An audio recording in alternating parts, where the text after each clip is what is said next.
जय माता दी मित्रों, आप सभी का स्वागत है हमारे चैनल अच्छे संस्कार पर। तो आज हम जानने वाले हैं मित्रों, वृश्चिक राशि का माह सितंबर का राशिफल कैसा रहने वाला है आपका सितंबर महीना। तो यह हम जान लेते हैं चंद्र राशि के माध्यम से। प्रपोज करना है तो अपनी किस्मत को करो, अगर वो तुम्हारे हक में आ गई तुम्हें कामयाब होने से कोई नहीं रोक सकता। चंद्र राशि वृश्चिक का मासिक राशिफल सितंबर 2024 का। स्वास्थ्य के लिहाज से कैसा रहेगा यह महीना? स्वास्थ्य के दृष्टिकोण से कुछ सजग रहने वाला महीना रहेगा। वक्री शनि महाराज चौथे भाव में बैठकर विशेष रूप से आपके छठे भाव को देखेंगे। शनि के सामने सूर्य भी होंगे, मंगल भी, जो आपकी राशि के स्वामी और छठे भाव के स्वामी है। वह पूरे महीना अष्टम भाव में विराजमान रहेंगे। शुक्र और केतु एकादश भाव में बैठकर पंचम भाव से राहु के माध्यम से संबंध बनाएंगे। इस प्रकार स्वास्थ्य समस्याओं के प्रति सजगता आपको अनेक बड़ी चुनौतियों से बचा सकती है। इस महीने वाहन सावधानी पूर्वक चलाएं, क्योंकि किसी प्रकार की दुर्घटना या चोट लगने जैसी स्थिति उत्पन्न हो सकती है।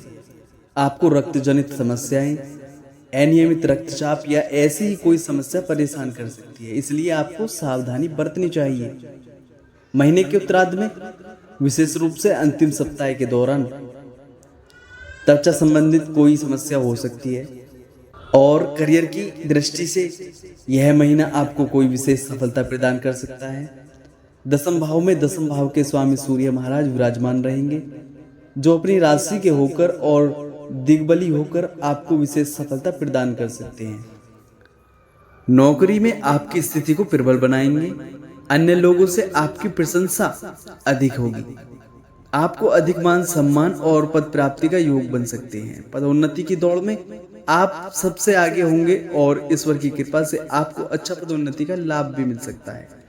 आपकी तनख्वाह में भी वृद्धि के संकेत मिलते हैं, इसलिए अतिरिक्त महीने के उत्तरार्ध में भी जब सूर्य एकादश भाव में चले जाएंगे तब आपके वरिष्ठ अधिकारियों से भी आपका सामंजस्य पूर्ण व्यवहार उनको प्रभावित करेगा और आप उनकी कृपा के पात्र बनेंगे। छठे भाव के स्वामी मंगल महाराज अष्टम भाव में रहकर आपको कठिन चुनौतियों से जूझने वाला व्यक्ति बनाएंगे, जिससे आप कार्य क्षेत्र की सभी मुश्किलों को दरकिनार करते हुए अपने करियर को मजबूत स्थिति में लेकर आ जाएंगे। सप्तम भाव में देवगुरु बृहस्पति पूरे महीने विराजमान रहेंगे और सप्तम भाव के स्वामी शुक्र महाराज महीने के पूर्वार्ध में एकादश भाव में विराजित रहेंगे, जिससे व्यापार में आशातीत सफलता के योग बनेंगे। आपको अनुभवी व्यक्तियों का सहयोग और समर्थन मिलेगा। उनकी सलाह मानकर यदि आप व्यापार में आगे बढ़ते हैं तो आपको सफलता प्राप्त करने से कोई नहीं रोक सकता। व्यापार से अच्छी सफलता प्राप्त होगी। महीने के उत्तरार्ध में जब शुक्र महाराज द्वादश भाव में 18 तारीख को चले जाएंगे तब विदेशी माध्यमों से भी आपके व्यापार को लाभ होने के योग बनेंगे। आप अपने व्यापार को विस्तार देने की योजनाओं को मूर्त रूप देने में कामयाब रहेंगे। इस प्रकार यह महीना आपको अच्छी सफलता प्रदान करेगा।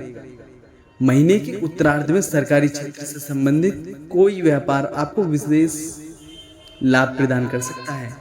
इस महीने के उत्तरार्ध में आप व्यापार के सिलसिले में विदेश यात्रा भी कर सकते हैं। और व्यक्तिगत संबंध आपके कैसे रहने वाले? यदि आप किसी प्रेम संबंध में हैं तो यह महीना आपके लिए अनुकूल रहेगा। वैसे तो थोड़े बहुत उतार चढ़ाव रहेंगे, क्योंकि पंचम भाव में पूरे महीने राहु और एकादश भाव में केतु विराजमान रहेंगे, लेकिन महीने के पूर्वार्ध में शुक्र भी आपके एकादश भाव में बैठकर पंचम भाव को देखेंगे, जिससे रिश्ते में रोमानियत भी रहेगी, प्रेम भी रहेगा और आपसे समझदारी का भाव भी होगा। लेकिन आपको अपने प्रियतम पर आंख मूंद कर विश्वास नहीं करना चाहिए। यदि आपका रिश्ता नया है तो थोड़ी सावधानी दिखाएं, क्योंकि यह स्वार्थपरक बातें करके कुछ अपना लाभ आपसे पूरा कर सकते हैं। ऐसी स्थिति में आपको भी सजग रहना चाहिए। विवाहित जातकों के लिए यह महीना अनुकूल रहने की संभावना है। सप्तम भाव के स्वामी शुक्र महाराज महीने के पूर्वार्ध में एकादश भाव में रहेंगे, जिससे जीवन साथी के माध्यम से आपको धन लाभ भी हो सकता है और समाज में मान सम्मान भी बढ़ सकता है। इसके अतिरिक्त पूरे महीने देवगुरु बृहस्पति आपके सप्तम भाव में विराजमान रहेंगे, जिससे वैवाहिक संबंधों में मधुरता रहेगी। आप और आपके जीवन साथी के मध्य रिश्ते सुधारने शुरू होंगे और आपके संबंध सामान्य होंगे। आपके जीवन साथी पारिवारिक सुख शांति में अहम भूमिका निभाएंगे और अपनी जिम्मेदारियों का भरपूर निर्वहन करेंगे। इस प्रकार आप और आपके जीवन साथी मिलकर अपने वैवाहिक जीवन को इस महीने सुखपूर्वक व्यतीत कर पाएंगे। सलाह, इस महीने आपके लिए सलाह क्या दी जाती है? आपको अपनी राशि स्वामी श्री मंगल जी महाराज के बीज मंत्र का जाप करना चाहिए। राहु के अनुकूल प्रभाव प्राप्त करने के लिए श्री दुर्गा चालीसा का नियमित पाठ करें। आपको उचित गुणवत्ता वाला सच्चा मोती चांदी की मुद्रिका में जड़वाकर अपने दाहिने हाथ की कनिष्का उंगली में सोमवार के दिन धारण करना चाहिए।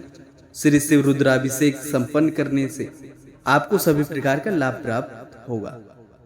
यह महीना वृश्चिक राशि के जातकों के लिए अनेक मामलों में अनुकूल और लाभदायक रहने की संभावना दिखाई दे रही है। इसलिए आपको अपनी क्षमताओं का दोहन करते हुए इस महीने के प्रत्येक दिन का लाभ उठाने की कोशिश करनी चाहिए।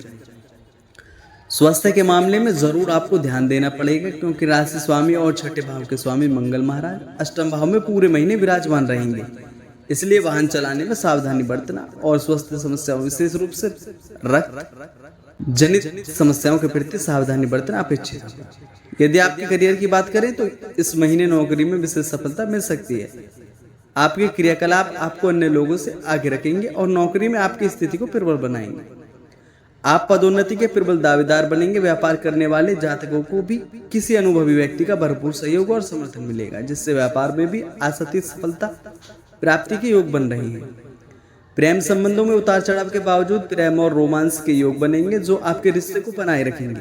वैवाहिक संबंधों में मधुरता आएगी और पति पत्नी एक दूसरे से निकटता महसूस करेंगे। परिवार के प्रति जिम्मेदारियां भी सामने आ रहेंगी। पारिवारिक जीवन में थोड़ा बहुत उतार चढ़ाव रहेगा। पिताजी को स्वास्थ्य समस्याओं का सामना करना पड़ सकता है। विद्यार्थियों को तेज बुद्धि के बावजूद कुछ रुकावटें परेशान करेंगे। आपको एकाग्रता को बढ़ाना होगा। आर्थिक रूप से उन्नति मिलेगी और खर्चों का नियंत्रण रहेगा। महीने के उत्तरार्ध में हल्के खर्च बढ़ सकते हैं, लेकिन आपकी आमदनी अच्छी होने से आप प्रसन्नचित रहेंगे। विदेश यात्रा के योग भी बन सकते हैं। यदि आपकी आर्थिक स्थिति को देखा जाए तो यह महीना बहुत हद तक अनुकूल रहने की संभावना है। दूसरे भाव के स्वामी देवगुरु बृहस्पति पहले तीसरे और 11वें भाव पर दृष्टि डालेंगे, जिससे आर्थिक उन्नति का मार्ग प्रशस्त होगा। मंगल महाराज अष्टम भाव में बैठकर गुप्त साधनों से आपको धन प्रदान कर सकते हैं। अचानक से धन प्राप्ति के योग भी बनेंगे। महीने के शुरुआत में शुक्र और केतु का 10 भाव में रहकर भी आर्थिक स्थिति को बढ़िया बनाने में योगदान देंगे। 18 सितंबर से शुक्र के द्वादश भाव में जाने से कुछ खर्च बढ़ेंगे, लेकिन सूर्य महाराज 16 सितंबर से एकादश भाव में जाकर सरकारी क्षेत्र से भी लाभ प्रदान करेंगे और आपकी आर्थिक उन्नति करने में आपको विशेष सहायता प्रदान करेंगे। 23 सितंबर से बुध महाराज भी कन्या राशि में यानी कि आपके एकादश भाव में आ जाएंगे। यदि आपके एकादश भाव के स्वामी भी हैं तो नौकरी हो अथवा व्यापार, दोनों ही क्षेत्र से आपको अच्छा लाभ प्राप्त हो सकता है। इस दौरान समझदारी दिखाते हुए शेयर बाजार में निवेश करने से लाभ प्राप्त हो सकता है। यह महीना पारिवारिक तौर पर उतार चढ़ाव से भरा रहने की संभावना है।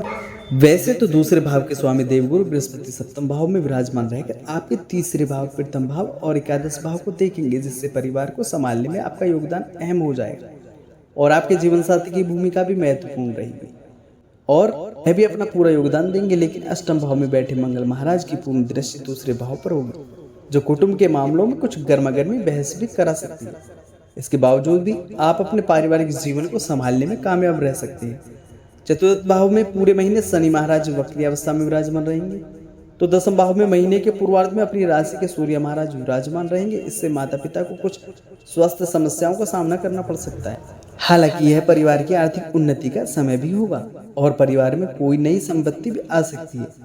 आप अपने भाई बहनों का हित भी देखेंगे और उनकी यथासंभव सहायता करेंगे। वो भी कठिन परिश्रम करेंगे और परिवार की बेहतरीन में योगदान देंगे और उनकी वजह से आपको भी सुख की प्राप्ति होगी। महीने के उत्तरार्ध में पिताजी और माताजी के स्वास्थ्य में सुधार देखने को मिल सकता है। तो मित्रों, इसमें हमने जाना वृश्चिक राशि वालों का सितंबर महीना कैसे रहने वाला है। ये हमने चंद्र राशि के आधार पर जाना है। तो मित्रों, हमारी वीडियो कैसी लगी आपको कमेंट में आप जरूर बताइएगा। अगर वीडियो अच्छी लगे तो वीडियो को लाइक करें, सब्सक्राइब करें और शेयर करें। जय माता दी दोस्तों।